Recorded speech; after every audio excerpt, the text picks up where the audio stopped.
The world of GTA San Andreas is full of secrets, references, curiosities, and beautiful places to visit. However, there are also places in the game that fans have always wanted to get to. After all, many places can only be seen in cutscenes, and in any game, we can't get there. What's more, there are also locations that we generally cannot visit, and those that we didn't even know about some time ago. Therefore, in our opinion, it'll be a good idea to visit such places today and check what they look like.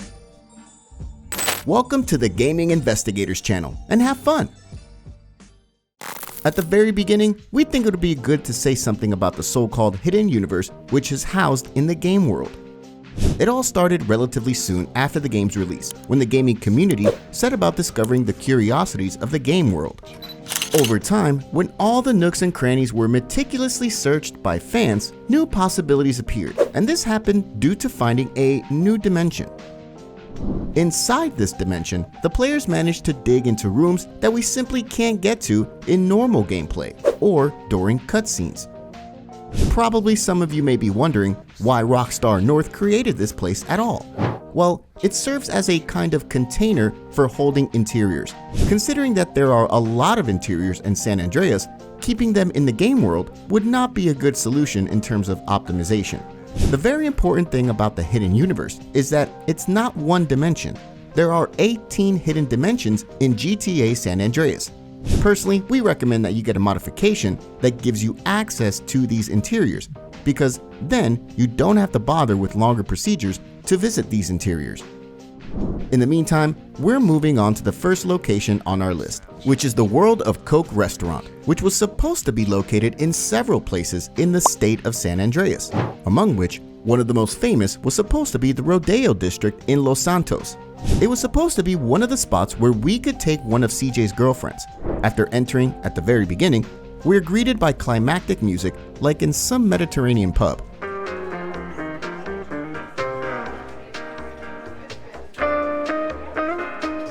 In addition, the creators took care of adding the sounds of the environment. While in a restaurant, we hear the voices of customers, bartenders, or used cutlery. The restaurant is generally made in an exotic style.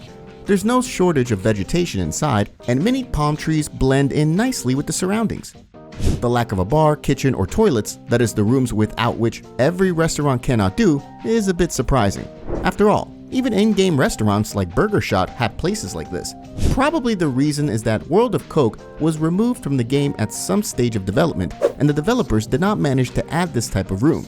Another reason could be that this restaurant was just supposed to be only available to CJ while dating girlfriends. And such places are usually not accessible to the player in free roam, which makes adding rooms such as the aforementioned kitchen or toilet pointless. The next interior, which is not available in GTA San Andreas, is also a restaurant, or rather a bar, this time called Secret Valley, which was supposed to be located in the downtown district of San Fierro. Inside this restaurant, as it was in the World of Coke, you can hear quite characteristic ambient noises.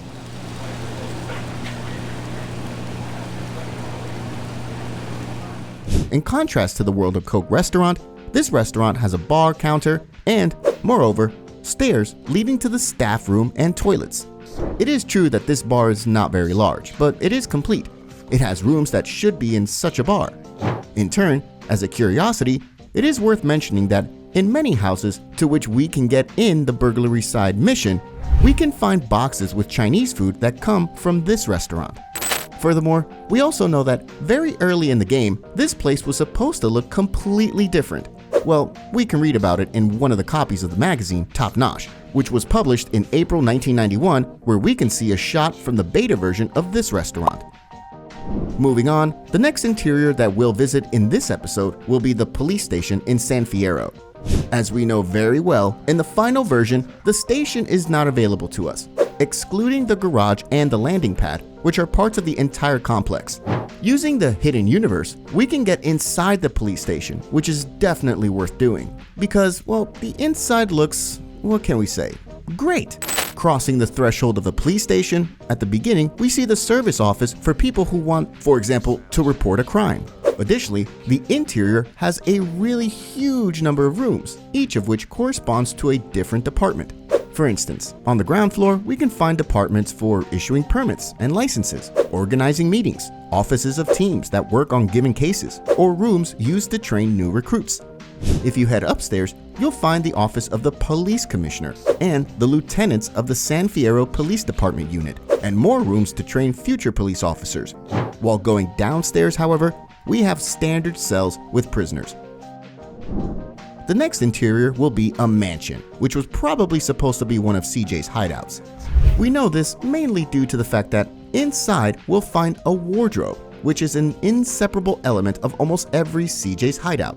The apartment itself looks very impressive, and we have a lot of space in it.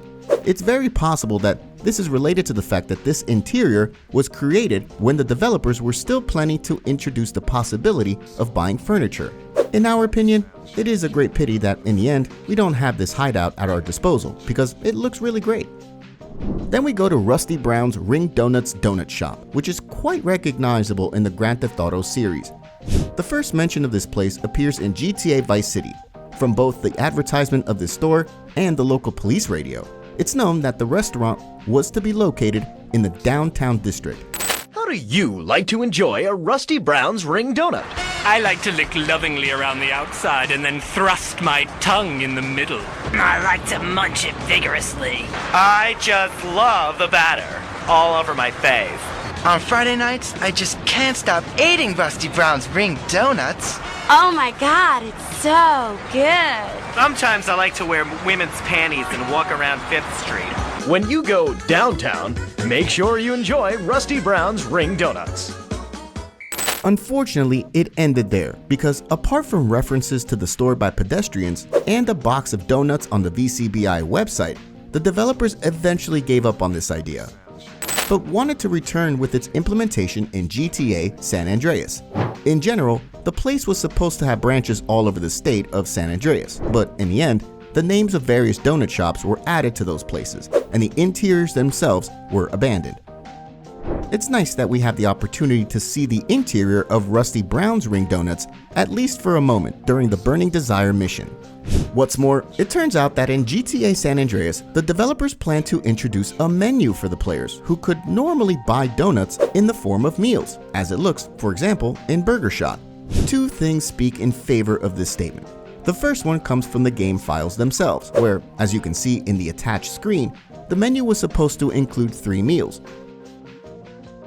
What's amazing for us is that there's even information about the caloric content of each of them.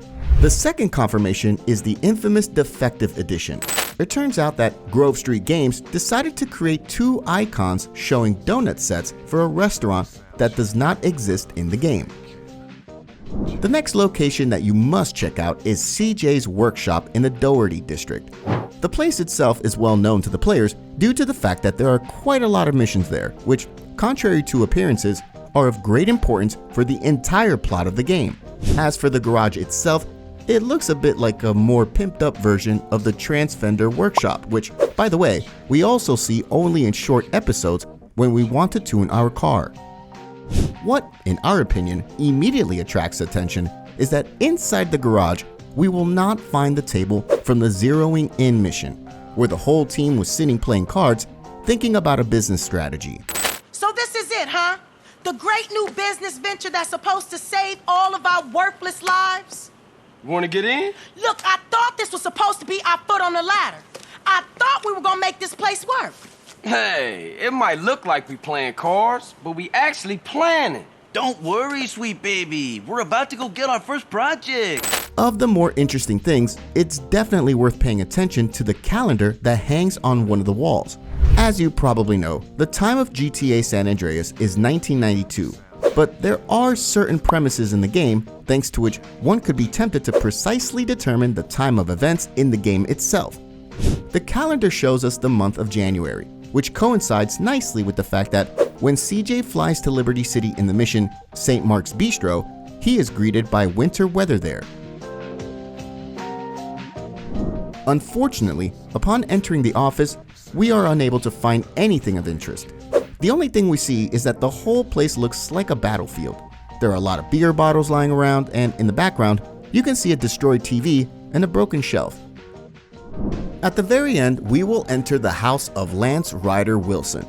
The first thing that immediately catches our attention is, of course, the GTA Vice City cover poster. In turn, if we look at the wall next to the entrance to the kitchen, we can see a poster from the movie Top Down City, which is obviously a reference to GTA 3.